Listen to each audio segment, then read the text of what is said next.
respected organizers, national and international faculties, and my dear friends. And it's a great pleasure to introduce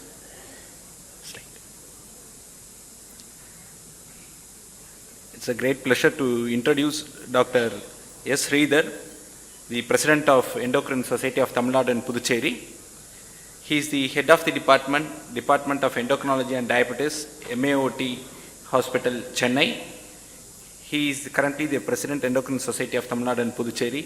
He has won the Best Doctor Award from MGR Medical University 2012, and he has had various publications in both national and international journals. He has been a principal investigator with various clinical trials, and most of the drugs what we have been used, he has been the principal investigator. Especially has been a principal investigator in teriparatide, denosumab, saraglitazar, and many more drugs. And it is a pleasure on behalf of Endocrine Society to invite him for the presidential oration.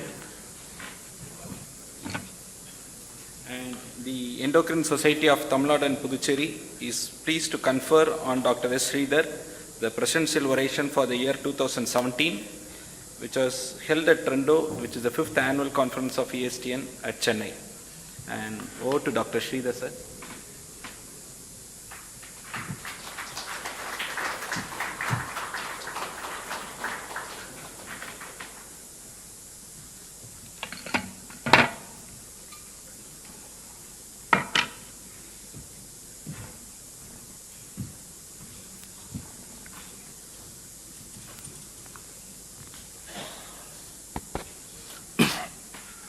Thank you, Dr. Kumaravel, and I thank the Endocrine Society of Tamil Nadu and Puducherry for this very prestigious honor, and I'm extremely gratified about this.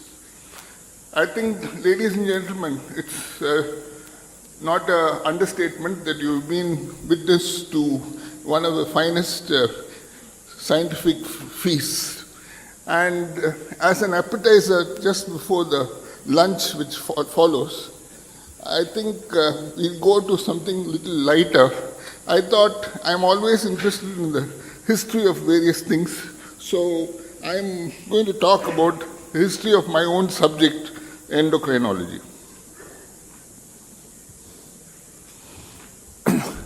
If you see the actual history, the historical development of endocrinology, you can actually classify it into 3 major periods. And the first period is the descriptive period, where people just described various conditions and without any actual proof. And following this was a period of analytical endocrinology, where they tried to come out with some hypothesis about their own descriptions. And finally, the contemporary period or the synthetic period, which meant there was actual discovery of how to estimate a hormone, how to actually measure it, and prove and give a proof, final scientific proof to what you hypothesize. Going to the descriptive period, the gonads and liver were well known most to our earliest physicians. And as early as 1400 BC, Ayurvedic documents revealed that Hindus knew that pregnancy lasts for 10 lunar months. They actually also knew about infertility, and they strongly believed that there were some sealing spirits which were responsible for infertility. And it is very surprising that they also hypothesized and practiced contraceptive methods. Some of the contraceptive methods described in ancient Ayurveda were swallowing 3-year-old molasses or roots of the Agni tree cooked in sour rice water, vaginal fumigation with smoke of the neem wood, or passiveness of the lady in coitus, and what they may be calling, trying to call as coitus obstructus, that is smearing of vagina with honey, ghee, or vaginal medication of rock salt dipped in oil. These are some of the contraceptive methods described in the ancient days. Actually, even goiter is described in Ayurveda as galaganda. And the cure of impotence and obesity was also practiced by administration of testicular tissue of various animals. This was the ancient start of the testosterone replacement therapy, and it was the first evidence of hormone replacement therapy. The Chinese were also adept in ancient endocrinology, in that they tried to use dried placenta to improve fertility, and they caused abortion by administration of a pill of oil and quicksilver, which is fried and taken in empty stomach. And also for infertility, the physician Sun Tzu Mo in 695 AD started practicing gold therapy. The Chinese have given one of the oldest descriptions about iodine deficiency, and more specifically about goiter, as early as 5,000 years ago. They used to actually treat goiter with seaweed. Nowadays, it is known that people who eat a lot of seaweed do not suffer from iodine deficiency. In Egyptians, they also did their own version of endocrinology in ancient Egypt, and they said that if women have spots below their eyes, it is an impending sign of sterility. And they practiced their own diagnostic test for pregnancy, which is well described. That is, they used watermelon seeds pounded and mixed with milk of a woman who's just given birth to a son. And if the person who takes it vomits, she's pregnant. Otherwise, she's considered, if she has only flatulence, she was considered infertile. And the ancient Egyptians also practiced contraception with drastic methods like oophorectomy, and carvings of patients with acromegaly, goiter, and achondroplasia have been unearthed. And eunuchs and castrated males in those days were used to actually guard harems. This is the actual picture of Akhenaten, who lived in 1353 BC, and he was an ancient Egyptian ruler, and he is probably the world's first known acromegalic. This is the one on the left. On the right is a statue, and the skull, the mummy, is on the right. One of the early movies I saw when I was young, and I was fascinated by Elizabeth Taylor and Richard Burton, was the movie Cleopatra. And while I was researching the literature, I was extremely surprised to find that Cleopatra, who lived in 69 BC and was considered a symbol of beauty, was actually having goiter. And this is also confirmed in other sources, and first celebrity case known to have goiter. Among the ancient Egyptians, in the 3rd century BC, the discovery of the thymus gland was done by the Alexandrians, and AD 129 to 200, Galen, a Greek physician, discovered the thyroid, the pineal, and the pituitary gland. Bartholomew Eustachio, who was also an ancient European, in the 16th century discovered the suprarenals, and Paul Langerhans, who lived between 1847 to 1888, in the year 1869, discovered the insula of the pancreas.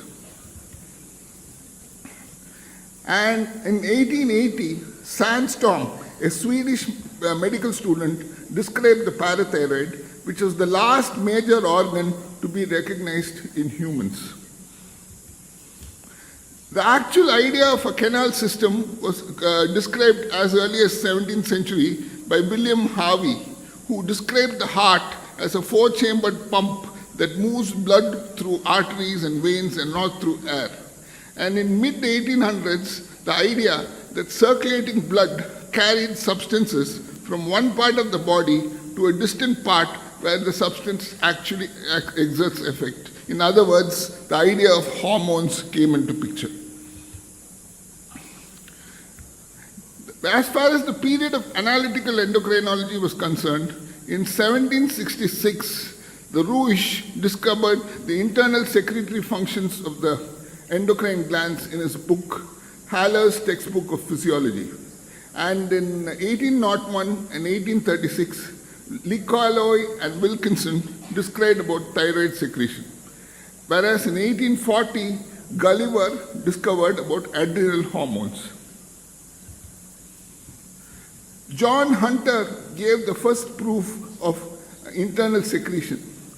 And in 1849, Arnold Adolphi did an experiment in which he caused a castration of a rooster and found atrophy of its comb of hair.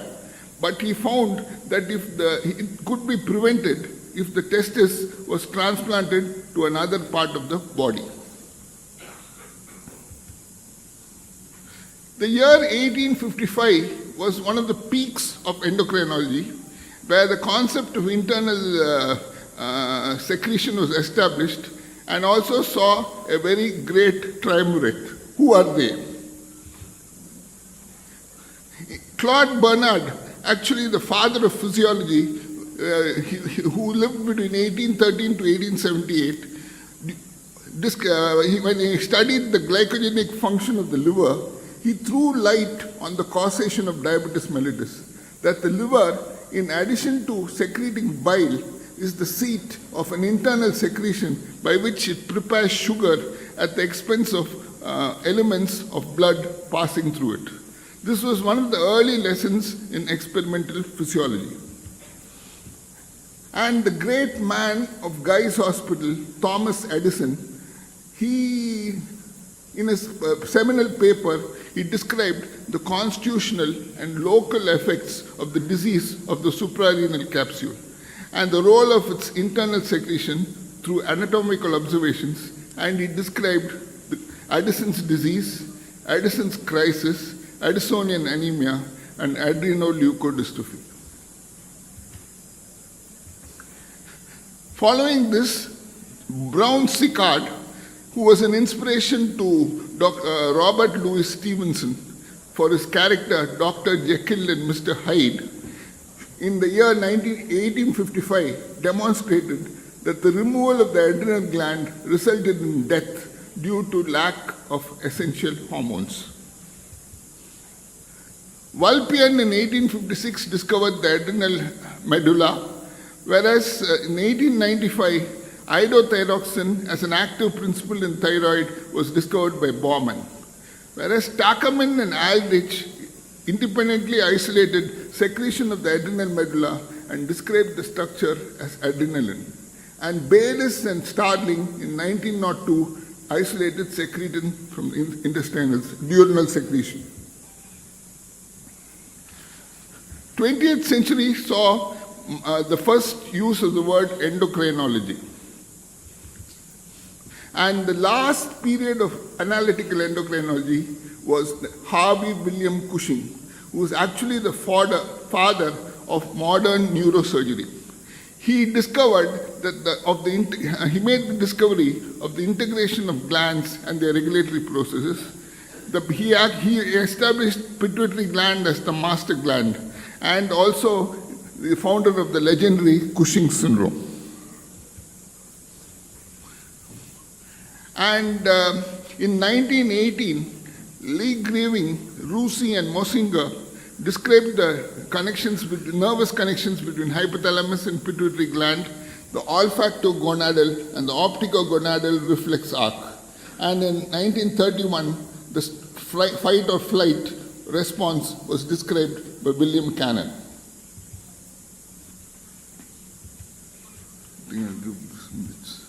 Okay. In 1871, Hilton Fagge related the cretinoid state to a congenital adequacy of the thyroid function in early childhood. And in 1873, Gull actually described the symptoms, that is dry skin, sparse hair, puffiness of face and hands, and a swollen tongue, and he called it myxedema, the pathological deficiency of thyroid dysfunction in adults. I've already talked about hypoadrenalism, and as one of the earliest signs of endocrine therapy, a hypodermic syringe injection was given by Brown Sicard from the testicles of a guinea pig and of guinea pigs and dogs as a means to prolong human life. In 1890, Murray started the first thyroid organotherapy, and in 1921, insulinotherapy was done by Banting. A few words about insulin. 1926, insulin was one of the first proteins to be crystallized in the pure form.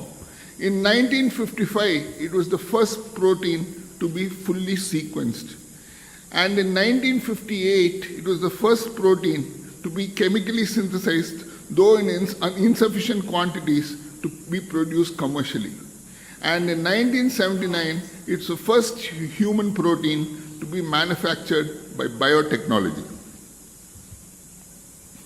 What about the history of insulin? In 1869, Paul Langerhans, a medical student in Berlin, identified some previously unnoticed tissue clumps clattered throughout the bulk of pancreas. The function of these little heap of cells was later known as the islet of Langerhans was still unknown. And Lugas later suggested they may produce secretions that they may play a regulatory role in digestion. And Paul Langerhans' son Archibald also tried to understand the regulatory role. In 1889, Minkowski with Joe von Mering removed the pancreas from a healthy dog to actually test its role in digestion. However, several days later, Minkowski's animal keeper noticed a swarm of flies feeding on the dog's urine. On testing this urine, they actually found urine sugar. And first time they established a relationship between the pancreas and diabetes. And in 1901, Eugene Oppie actually described and established the link between islets of Langerhans and diabetes, and he said diabetes mellitus is caused by the destruction of the islet of Langerhans and occurs only when these bodies are in part or wholly destroyed. Zulzer in 1906 was successful in treating dogs with his pancreatic extract, but was not able to continue his work. Between 1911 and 1912, in the University of Chicago, Scott tried to use pancreatic extracts and noticed a little diminution of glycosuria. And Kleiner also tried, but his work was interrupted by World War I. And Paulescu in 1921 was the first to isolate insulin, and he called it pancrein. And use of his techniques was patented in Romania. However, no clinical use was resulted. In 1921, Frederick Banting met MacLeod, who supplied Banting with a lab at the University of Toronto and an assistant called Charles Best, 10 dogs, and then left on a vacation on summer of 1921. Their method of tying a ligature around the pancreatic duct, when examined several weeks later, the pancreatic digestive cells had died and been absorbed by the immune system and leaving thousands of islets. They isolated the secretion from it, called it iletin, and they tested this extract on dogs. And they were then able to keep this pancreatomized dog all alive through summer because the extract lowered the level of sugar in the blood. He then invited McLeod, then invited James Collip to help with him, and within a month they found they were ready for a clinical test. In January 11, 1922, Leonard Thompson, a 14-year-old diabetic who lay dying at the Toronto General Hospital, was first given the first injection of insulin. However, the extract was so impure that Thompson suffered a severe allergic reaction, and further injections were discontinued. But over the next 12 days, Collip worked day and night to improve the pancreatic extract's purity. A second dose was injected on 23rd of January. This was completely successful, not only in having no obvious side effects, but in eliminating glycosuria of diabetes. Yet another young girl who was suffering from diabetes was treated with the same. And this is the University of Toronto's first known insulin. In the spring of 1922, Best managed to improve his techniques to the point where large quantities of insulin could be extracted on demand, but the preparation remained impure. The firm Eli Lilly and Company offered assistance not long after the first production, and these took up their offer. And in November 22, Lilly made a major breakthrough and were able to produce large quantities of highly refined pure insulin, which was then available commercially. The amino acid structure of insulin was discovered in 1950, and in 1977, the first genetically engineered human insulin was produced in a laboratory in 1977 by a company called Genentech. Partnering with Genentech, Eli Lilly then went on in 1982 to sell the first commercially available human insulin under the brand of Humulin. Nobel Prize of 1923 was given to Banting and McLeod. However, Banting was very insulted that Best was not mentioned, and he shared his prize with Best, whereas McLeod immediately shared his prize with Collip. The patent of insulin was sold to the University of Toronto for a princely sum of $1. And shortly, the primary structure of insulin was determined by the British molecular biologist Sanger, and in 1958, it was the first protein sequence to be determined. He was awarded the 1958 Nobel Prize for this work. This is actually Banting and Best's laboratory where insulin was discovered. Sorry. And this is the dog which was first receiving insulin. A few words on RIA. In 1977, Rosalind Yalow became the second woman to win a Nobel Prize in medicine for co-developing radioimmunoassay along with Samuel Burson. This was done in the year 1959. It was a groundbreaking technique that uses radioactive isotopes to quickly and precisely measure concentrations of hormones, vitamins, viruses, enzymes, etc. This technique was so sensitive that it can detect a spoonful of sugar in a body of water 62 miles long. Ladies and gentlemen, up to now I have given a brief introduction to endocrinology and history all over the world.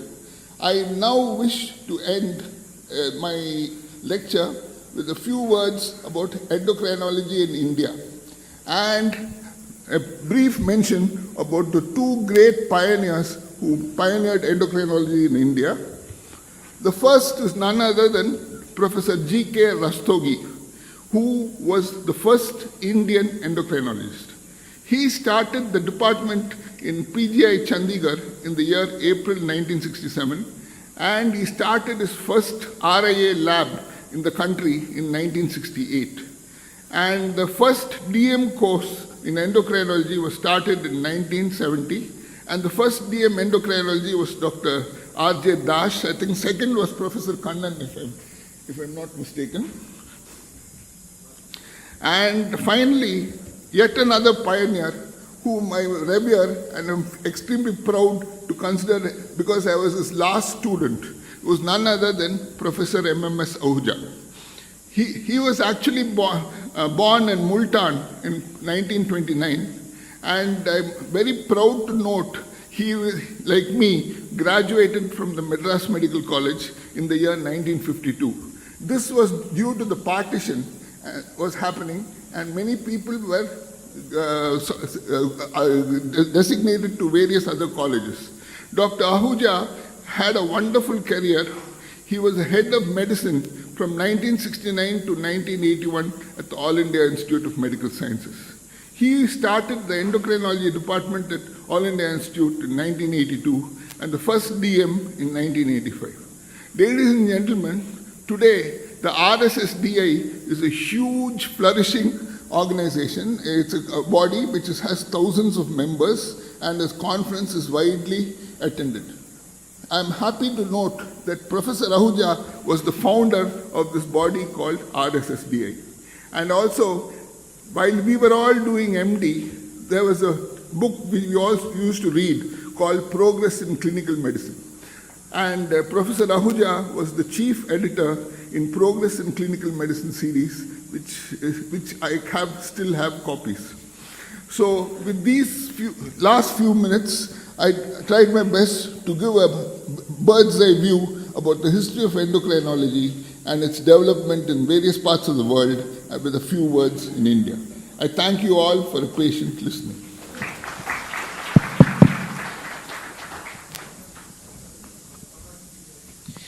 Thank you, Dr. Sridhar, for the wonderful lecture on the history of endocrinology. It's so nice of you to have touched the pioneers in India also.